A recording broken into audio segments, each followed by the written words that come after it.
ગઈ 6 માર્ચના રોજ સુરેન્દ્રનગર જિલ્લાના લીંબડી પોલીસ સ્ટેશન અને પાણસીણા પોલીસ સ્ટેશનની વચ્ચે હાઈવે પર એક હાઈવે રોબરી થયેલી અને એમાં સુરેન્દ્રનગર પોલીસ તરફથી અમને એવી માહિતી પ્રાપ્ત થઈ કે આ જે અંજામ આપનારા જે ઇસમો છે એ વડોદરા તરફ ગયેલાનું અમને જણાવેલું અને તુરંત જ વડોદરા ક્રાઇમ બ્રાન્ચને આ માહિતી મળતા વડોદરા ક્રાઇમ બ્રાન્ચની 3 પીઆઈની 3 જુદી જુદી ટીમો કામે લાગી ગયેલી અને એના પછી થોડું વર્કઆઉટ કરતાં આરોપીઓ વિશે થોડી માહિતી મળતા ટેકનિકલ સર્વેલન્સના આધારે અન્ય માહિતી મળતા આ વારસિયા રિંગ રોડ પરથી અમને એક શંકાસ્પદ રિક્ષા મળી આવેલી અને એની ઝીણવટપૂર્વકની તપાસ કરતાં આપણે એમાં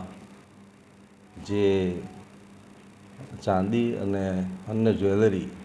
એમ મળીને 55 કિલો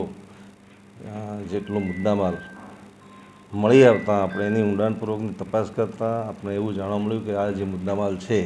તે સુરેન્દ્રનગરમાં બનેલી ઘટના છે એનો મુદ્દામાલ છે.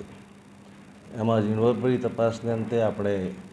કુલ 3 ઈસમોને રાઉન્ડ અપ કરવામાં આવેલા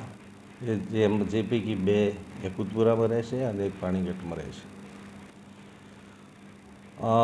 એની પૂછપરછ દરમિયાન એવું જાણવામાં આવેલું કે આ પાણસીણા ખાતે બનાવને અંજામ આપ્યા બાદ આ લોકો એમના વાહનમાં વડોદરા તરફ ભાગેલા અને એમનો મૂળ ઈરાદો આ જે મુદ્દામાલ છે એમના અહીંયા ઓળખીતા જે આપણે 3 જણને રાઉન્ડ અપ કર્યા છે એ સમયે ત્યાં આ મુદ્દામાલ મૂકી અને એનો નિકાલ કરવા માટે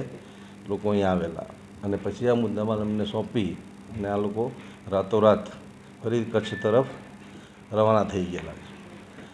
પણ આમાં જે આપણે 3 વ્યક્તિઓને રાઉન્ડ અપ કરી છે એ ફક્ત વડોદરા ખાતે રહે છે અને વડોદરાના ઈસમો છે. તેઓનો ગુનાહિત ઇતિહાસ છે. આ પૈકી જે મેઇન ગુનેગાર છે શિવા મહાલિંગમ ઉર્ફે પિલ્લઈ એ આખા ગુજરાતમાં કુલ 22 ગંભીર પ્રકારના ગુનાઓમાં સંડોવાયેલો છે. ઘણીવાર જેલ ભોગવી ચૂકેલો છે. વડોદરા શહેર ખાતે પણ એ રાવપુરા પોલીસ સ્ટેશનમાં એક મર્ડરના ગુનામાં પણ આરોપી છે અને આપણી વડોદરા મધ્યસ્થ જેલ ખાતે એ સજા ભોગવતો એ દરમિયાન વડોદરાના નાના ગુનેગારો જે આની સાથે સંડોવાયેલા છે એમની સંપર્કમાં આવેલો અને એ જેલની બહાર નીકળ્યા પછી આમની આ જે ગુનો કરવાની જે પ્રવૃત્તિ છે એ પ્રવૃત્તિ ચાલુ રાખવામાં આવેલી. તપાસને અંતે આપણે જે મુદ્દામાલ કબજે કર્યો છે એ અને Surendranagar police, Vadodara crime branch અને અમદાવાદ ગ્રામ્ય એ તમામ ગુજરાત પોલીસની જે ટીમો છે એમની સતર્કતા અને સંકલનના આધારે 6 તારીખે મિડનાઇટ એટલે રાત્રે બનેલો ગુનો આપણે 48 કલાકની અંદર શોધી કાઢવામાં સફળ થયા છીએ અને અમે આ મુદ્દામાલ અને જે રાઉન્ડ અપ કરવામાં આવેલા ઈસમો છે